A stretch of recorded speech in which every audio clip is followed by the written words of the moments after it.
Hey there, first of all I want to thank everyone who mirrored my video that got flagged and temporarily removed from YouTube. As you may have noticed, the video is now reinstated. Also, the strike on my account is gone, so thank you so much. As for the flaggers, what did you accomplish? You basically got my video to be uploaded on more than 300 channels, generating a total of views higher than I could have hoped for, and demonstrating once again that by trying to censor a video you will only make it go viral. Also, I want to stress the irony of me making a video in which, among other things, I talk about Muslim extremists trying to censor freedom of speech, only to get a counter-argument, then trying to get my video banned. Thanks for validating my point, flaggers. On that video I got a few comments accusing me of overgeneralizing, that I am judging all Muslims based on what some Muslims do. Messages like this: I swear it's retards like you who cause such problems. Why do you fucking judge a whole book and religion upon the followers' choices? Who says these are Muslims in the first place? They're a bunch of retards who follow a book. Don't judge a book by its followers, you fucker. Go read the book yourself and judge it upon what it says.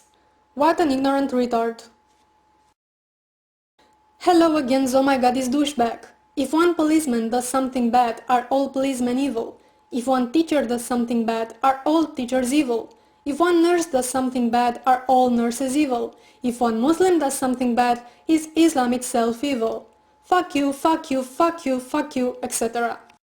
Well, you see, I don't deny that there are many peaceful Muslims in the world. I personally know Muslims who are very good people and anything but violent. But just like you say in your messages, you cannot judge a religion or a book based on what some of its followers are doing. So let's take a look at what it is written in your holy book. Starting with your very own prophet of God, Muhammad, the merciful and compassionate. For instance, after Muhammad conquered the large Jewish settlement, he asked Kinana, one of the Jewish leaders, where the treasure of its tribe is. When Kinana refused to tell him, Muhammad gave orders for him to be tortured. And I quote, "Torture him until you extract what he has." So he kindled a fire with flint and steel on his chest until he was nearly dead. After that, Muhammad had him beheaded. If the Prophet of God gave orders for someone to be tortured in order to obtain information, can you deny that Muhammad's followers may justify using the same methods by saying they are only following the Prophet's example? By the way, after Muhammad had Kinana killed, he married his wife and consummated the marriage in that very same day in his tent. So he tortures and kills this woman's husband. He kills her father and the people from her tribe. Then later on the same day he takes her in his tent to marry her. Pardon me for saying so, but in English this very much spells rape. Let's look at another fragment about what Muhammad did to a tribe named Banu Qurayza that sided with the Meccans in a battle. And I quote, "Then Muhammad went out to the market of Medina and dug trenches in it. Then he sent for them and struck off their heads in those trenches as they were brought to him in batches. There were 600 or 700 in all, though some put the figure as high as 800 or 900. As they were being taken out in batches to Muhammad, they asked Ka'b what he thought would be done to them. He replied, 'Don't you see that the summoner never stops, and those who are taken away do not return? By Allah, it is death.' This went on until Muhammad made an end of them." Later on we learned from one of the captives, "I was among the captives of Banu Qurayza. They, Muhammad followers, examined us, and those who had begun to grow pubic hair were killed, and those who had not were not killed. I was among those who had not grown hair." All the men and the boys who reached puberty were killed. As you may know, boys start growing pubic hair at about 10 to 14 years old, so boys as young as that were beheaded, on the orders of the merciful prophet. The remaining children and women were taken as slaves by Muhammad's people. And the worst part of it is that only a few members of this tribe actually sided with the Meccans. The rest of them, the majority, didn't. It says so in the hadith, but the fact that they were innocent counted for nothing. Now where am I going with this?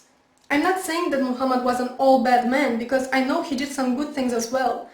But when you say don't judge a book by what its followers are doing, I have to say, well, the book does justify their deeds.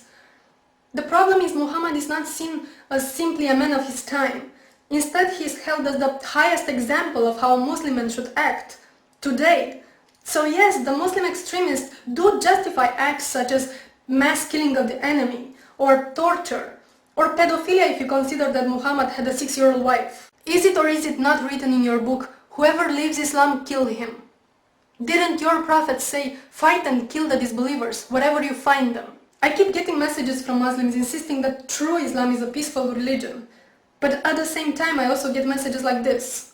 This message is a warning to you. You are an atheist. It's your decision to believe or don't believe on God, Allah. It's your decision to be blind, deaf and dumb. But you have no right to insult my religion, Islam, or my great honorable Prophet Muhammad.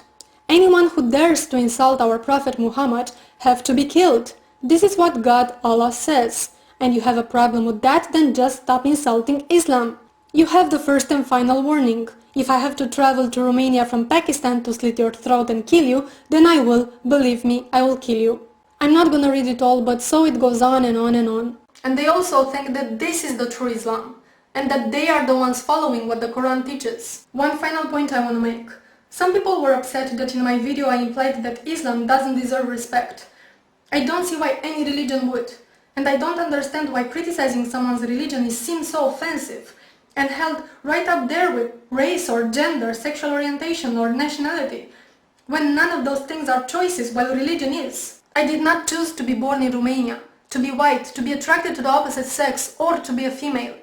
Those are not one's choices to make, but religion is very much a personal choice, at least in the Western culture, and as your personal choice it should be open to criticism, just like your choice in music is. If you know one legitimate reason for why religion should be above criticism or should deserve more respect than any other choice you make, please let me know what that reason is, because I cannot find it anywhere. Peace. But not as defined by Islam.